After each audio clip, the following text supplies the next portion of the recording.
आज आपण गुळपापडी बनवणार आहेत। ह्या वाटीवर तूप घेतलं, त्याच वाटीने 2 कप गव्हाचं पीठ घेतलं, त्याच वाटीने 1 कप गूळ घेतला, विलायची, खसखस आणि तिळी, गव्हाचं पीठ आणि गूळ।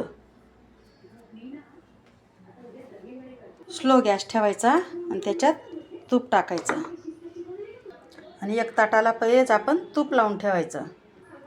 मी आता त्याच्यात गव्हाचं पीठ टाकते।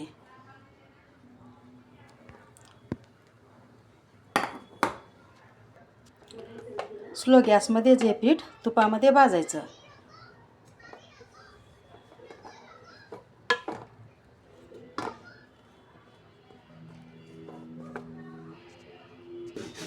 याच्यात आपण थोडी खसखस टाकू, थोडी खसखस उरून ठेवू।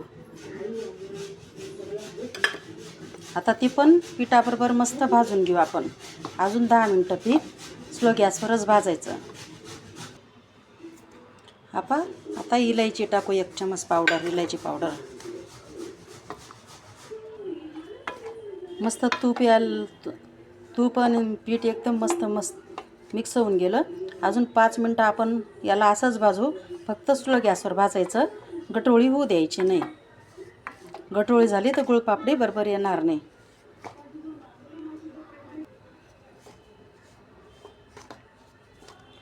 मस्त खमंग भाजलं गेलं पीठ। आता मी त्याच्यात गूळ टाकते। गॅस स्लोच ठेवायचा, गॅस कमी बी करायचा नाही, जास्त बी करायचा नाही। गूळ मी किसणीने किसून घेतला होता, कारण त्याच्यात खड्यासारखं नाही पाहिजे म्हणून बारीक किसून घ्यायचा, म्हणजे पटकन तो गरम पिठामध्ये पिघळून जाईल। मी गॅसच्या खाली कढई उतरून घेतली, मिक्स करून घेतली। मी आता ताटात काढून घेते मिश्रण। हे बघा, ताटात पसरून घेतलं आपण। वाटीने आता एकसारखं फिरून घेऊ याला। याच्यावर मस्त आपण आता थोडी तिळी पसरू आणि थोडी खसखस पसरू।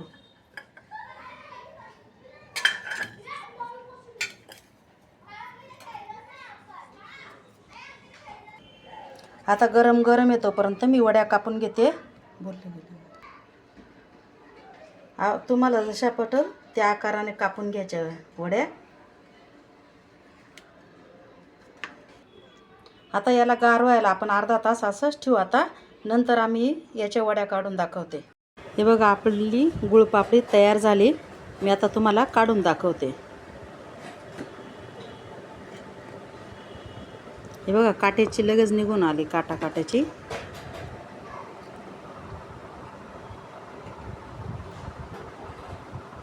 हे बघा कशी निघते बघा, मऊ लुसलुशीत, एकदम भारी।